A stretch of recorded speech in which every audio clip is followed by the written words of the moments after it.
Santissima Trinidad, Sakramento, Mahal na Birhen, Debosyon, Langit. Nais po ba ninyong higit na malaman ang ating pananampalataya? Ugaliing makinig sa Catechism of the Catholic Church.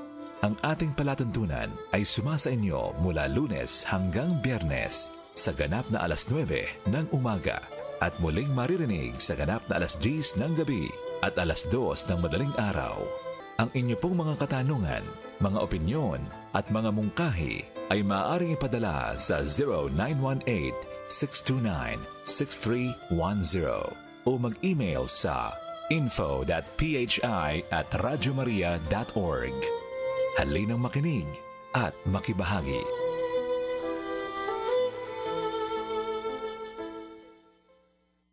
Radio Maria brings you Catechism of the Catholic Church.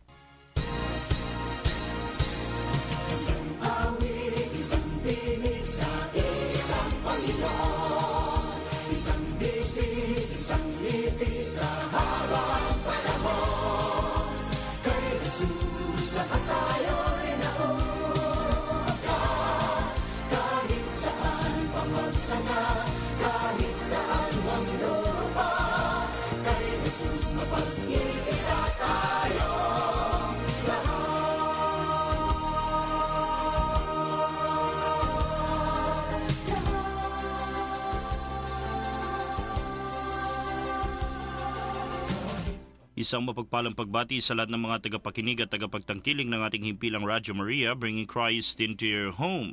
Ito po si Father Raymond at kayo po ay nakatutok sa atin pong programang Catechism of the Catholic Church. Sumasa inyo sa 99.7 FM sa Tarlac, 101.5 FM sa Cagayan, and 102.1 FM sa Isabela. Gayun din naman sa buong mundo sa pamamagitan ng ating audio streaming sa ating website sa www.radyomaria.ph at sa website ng World Family of Radio Maria sa www.radyomaria.org. Sa atin pong pakikipagkaisa naman sa Bedstop Network ay napapakinggan po tayo sa www.eradioportal.com.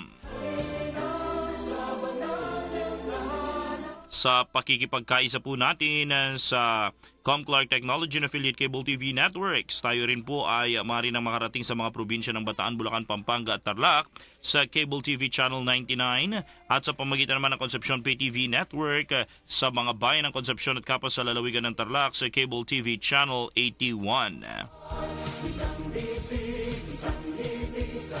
Ang ating pong topic sa araw na ito ay Respect for Health. Ito po ay kaugnay sa pangangalaga at pagrespeto po natin sa atin pong buhay. Bago po tayo magsimula ay mag-alay po tayo ng isang panalangin.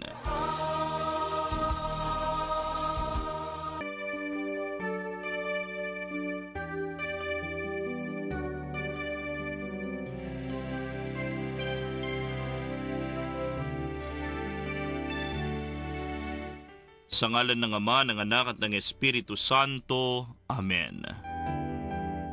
Panginoon naming Diyos, kami po ay nagpupuri sa pagbibigay po ninyo sa amin ng panibagong pagkakataon na ikaw ay aming makilala, mahalin at mapaglingkuran sa pamamagitan ng inang simbahan at ng aming kapwa. O Diyos, patawarin po ninyo kami sa mga pagkakataon na kami ay naliligaw mula sa dapat po naming tahaking landas. Sa amin pong talakayan ngayon, ipahintulot po ninyo na sana'y maintindihan po namin ang mga katekismo ng pananampalatayang Kristiyano-Katoliko upang sa gayon ay mas maisabuhay po namin ang napakagandang pakikipagrelasyon na bunga ng pananampalataya sa inyo. Ang lahat ng ito, Panginoon, ay amin pong hinihiling at idinadalangin sa pamamagitan ni Kristo kasama ng Espiritu Santo bilang iisang Diyos magpasawalang hanggan. Amen. Maria, Ina ng Santa Iglesia, ipanalangin mo kami. Sa ngalan ng Ama, ng Anak at ng Espiritu Santo. Amen.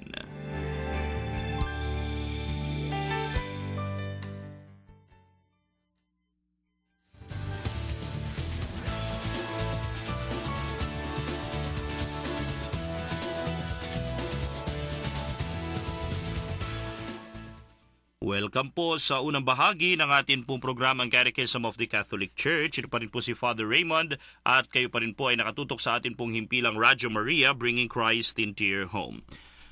We go directly sa paragraph 2288 ng Catechism of the Catholic Church. Life and physical health are precious gifts entrusted to us by God. We must take reasonable care of them, taking into account the needs of others and the common good. Concern for the health of its citizens requires that society help in the attainment of living conditions that allow them to grow and reach maturity. Food and clothing, housing, healthcare, basic education, employment, and social assistance. Ang buhay at ang kalusugan ng atin pong pangangatawan ay mga mahahalagang mga regalo sa atin na ipinagkatiwala ng ating Diyos. Hindi po magsasawa ang simbahan sa pagpapaalala po sa atin na tayo po ay magkaroon ng paggalang at nararapat na pagtuturing sa buhay ng tao. Ito ay isang regalo na galing sa Diyos. At nawa ay ibalik po natin ang regalo na ito kung papaano po natin ito tinanggap. O kung may mas higit pa itong kalagayan pagkatapos natin itong tanggapin mula sa ating Diyos. Ngunit kaalinsabay ng buhay na kaloob sa atin ay ang kalusugan ng ating katawan. Ang atin pong buhay ay napapaloob sa atin pong katawan. Napapaloob po ito sapagkat ang atin pong buhay ay pinatutunayan na umiiral ng ating malusog na pangangatawan. Isa sa mga tanda na tayo ay nagbibigay ng masidhing pagpapahalaga sa buhay ay ang pagpapanatili ng kalusugan ng ating katawan. Ngunit huwag din po natin sana na iisipin na ang kalusugan ng atin pong katawan ay sarili po natin itong gawa. Sarili po natin itong pagsusumikap. Sarili po itong bunga ng atin pong mga pawis, pag-iisip at pagpapakapagal. Hindi natin i-deny na oo, there is a certain truth to these statements. But let us not also forget that our physical health is in itself a gift of the Creator. Tayo ay pinagkalooban, binigyan, niregaluhan ng malusog na pangangatawan ng ating manlilikha upang ang ating napakahalagang buhay ay maipahayag, maipakilala, at mapangalagaan din naman. Kaya nga ang sabi ng atin pong katekismo, we must take reasonable care of our life and of our physical health. Alagaan po ninyo. Alagaan po natin ang ating buhay at ang atin pong kalusugan. And hindi po ako mangingimi na sabihin na ito'y ginagawa na ng marami sa atin ngayon. No? lalong-lalo na sa pagtaas ng healthcare industry. Wow! Isa pong nakakagulat na resulta ng mga pag-aaral ngayon ay ang mabilis na pag-angat ng iba't ibang mga expressions of healthcare industry.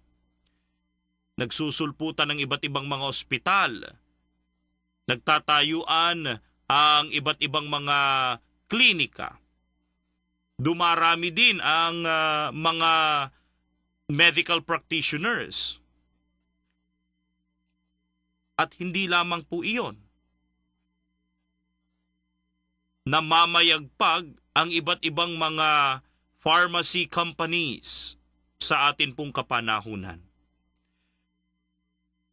Pero ang pinaka nakagugulat ay yung pagdami ng mga tinatawag po nating alternative medicinal practices, including alternative medicine, alternative doctors, alternative healing centers.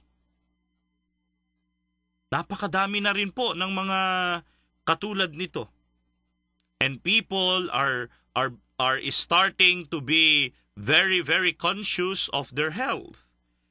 Many people are starting to be very, very careful about their physical health.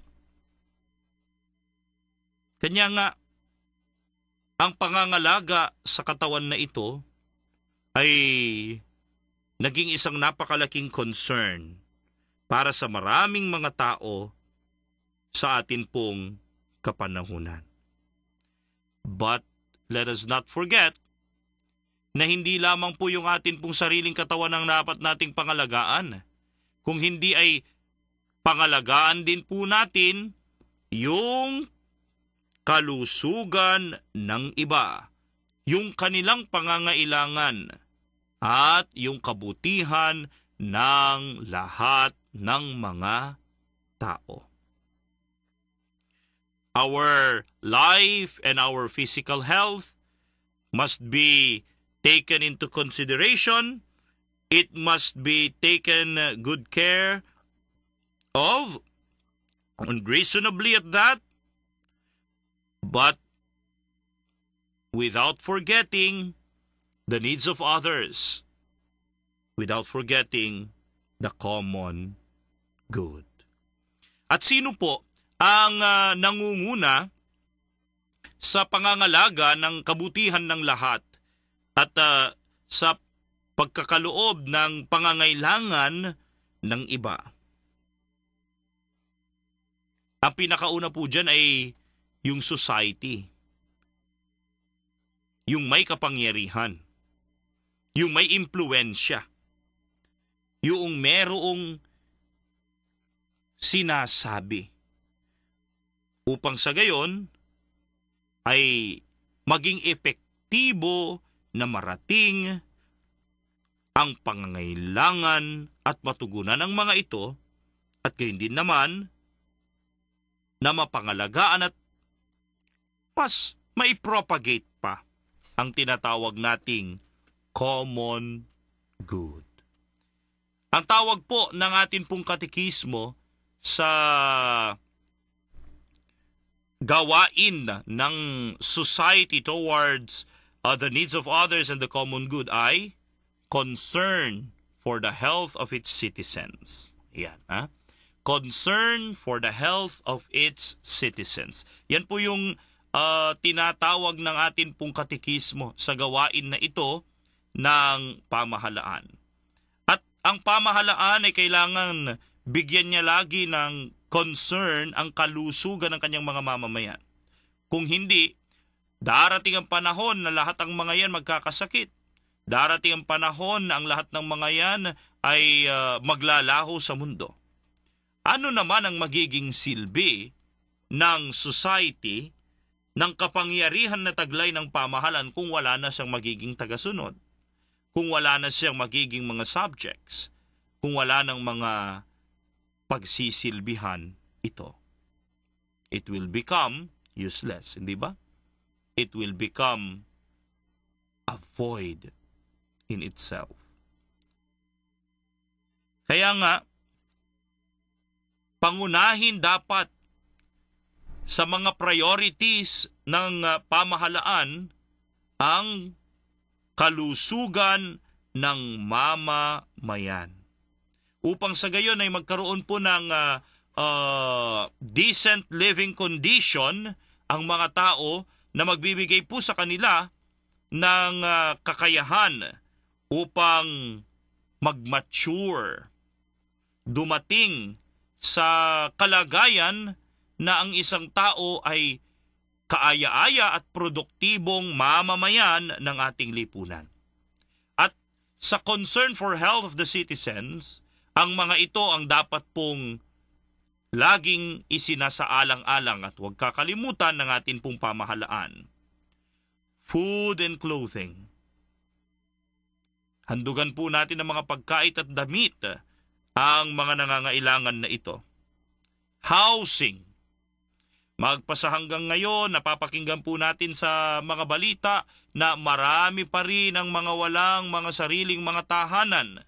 Marami pa rin po ang mga naapektuhan ng mga kalamidad, bagyo, lindol, baha, gyera na displace sa kanila pong mga tahanan at ang mga dati po nilang mga tirahan ay ngayon totally washed out, totally destroyed, ruined, razed to the ground.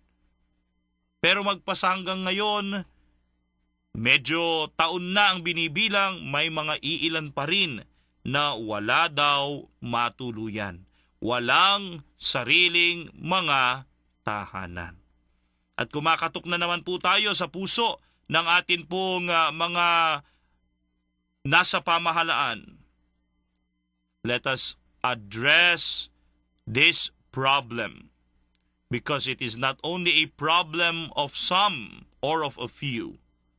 It is already a problem of our nation, a problem of our society, which we need to attend to. Another item for the concern for health, for the health rather of citizens ay health care. Okay, napakaganda na ang atin pong pamahalaan ay binigyan po ng napakagandang regalo ang atin pong mga senior citizens. Na kapag senior citizen ka, you do not need anymore to pay or be member of the government healthcare insurance system, which is PhilHealth. But rather, kapag ikaw ay senior citizen, automatic na meron ka ng PhilHealth. Para ang lahat ng mga mamamayang Pilipino, lalong-lalo na ang mga matatanda na unang nangangailangan ng pangangalaga sa kanilang kalusugan dahil sa, of course, tanggapin man natin ito hindi, ay nagdi-deteriorate kasi ang katawan as we come to age. At nagdi-deteriorate alongside with this yung health. At maganda ang ginagawa ng pamahalaan na tulungan ang mga may edad na para magkaroon ng maayos at libre na serbisyo publiko para sa pagpapanatili ng kanilang kalusugan. And it is also the responsibility, therefore, of the government, of the society, to provide not only for the members of the Senior Citizen Federation, but also to the working people, to the young people, to the infants, etc., etc. At ang mga pangangailangan ngayon ay mas lalong lumalaki dahil napakadaming mga nagsusulputang mga sakit.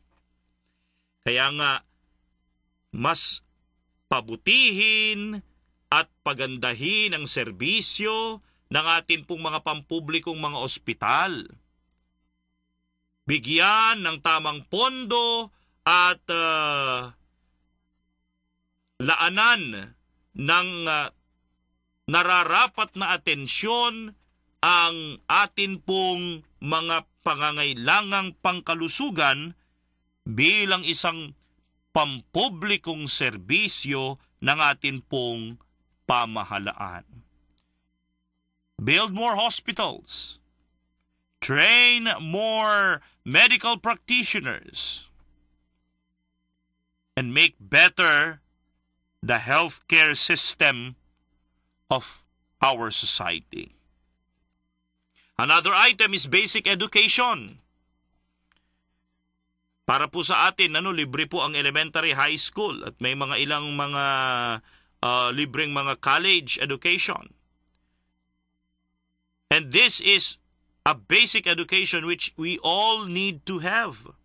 Kaya nga mas magiging enthusiastic pa sana ang atin pong mga nasa Department of Education upang hikayatin at himukin ang mas marami pang mga mamamayan ng ating lipunan na maghanap ng alternative learning system o kaya naman ay ng basic education system natin, at ang mga ito ay i-grab natin as an opportunity para nang sa gayon ay magkaroon po tayo ng basic education na tayo rin naman ang makikinabang sa bandang huli. Tayo rin naman ang matutulungan.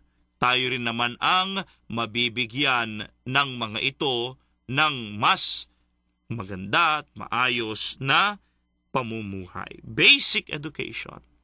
Sana wag po na maipagkait ang basic education na ito, lalong-lalo na sa mga kabataan.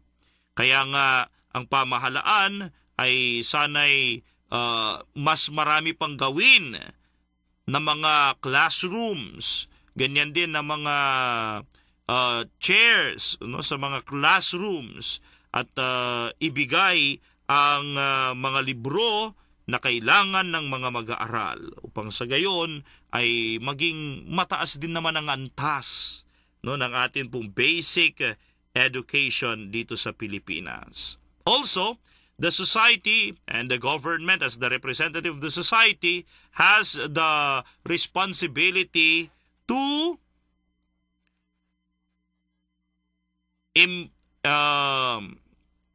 help the citizens in employment. Kaya nga dapat gumawa ng mas maraming mga planta o gumawa ng mas maraming mga factories, gumawa ng mas maraming opportunities for work. Para nang sa gayon, ang lahat ay magkaroon ng kakayahan na mamuhay ng disente bilang mga Kristiyano at bilang mga tao. So employment, kahit na po medyo mataas pa ang unemployment rate natin, ang society po at ito ay ang pamahalaan for that matter ay dapat every now and then ay mas maging masipag sa pagtatayo ng mga opportunities for employment para nang sa gayon ay totally ma-eradicate po natin ang percentage ng unemployment sa atin pong bansa at mabigyan ng tamang oportunidad ang lahat na gumawa, magtrabaho para sa kanilang buhay at para sa kanilang mga pamilya. Pero ito rin po sana yung tatandaan ninyo, yung mga nakikinig ngayon.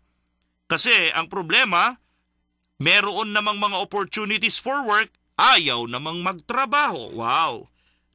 Yun naman ang nagiging problema natin dyan dahil mas ginugustong maging tambay, mas ginugustong pakalat-kalat lang, umaasa yan sa mga sumusuporta sa kanila. So, on the part of the people, the government is doing everything they can to provide employment. Now is the time also for us to respond generously to the invitation to be employed, especially if the skill needed is in you, especially if the talent they require is in you. And last item from Article 2288 is social assistance. Okay? Ano po itong mga social assistance na ito? Of course, una dyan yung peace and order. At ang social assistance for peace and order ay pinapatupad naman po ng atin pong mga kasundaluhan at kapulisan. Okay? Pangalawa, sa social assistance ay syempre means of transportation. Para nang sa gayon ay magkaroon ng mobility. Okay? Ang mga tao in living out their life and in also protecting their health. Transportation, kaya yung mga infrastructures po natin on transportation yan, ano? Ay sana'y mas pagbutihin, pagandahin pa no ng atin pong mga pamahalaan. At ganyan din po naman ay sana'y makadiskubre pa po ng mas maganda at mas epektibo na public transport system.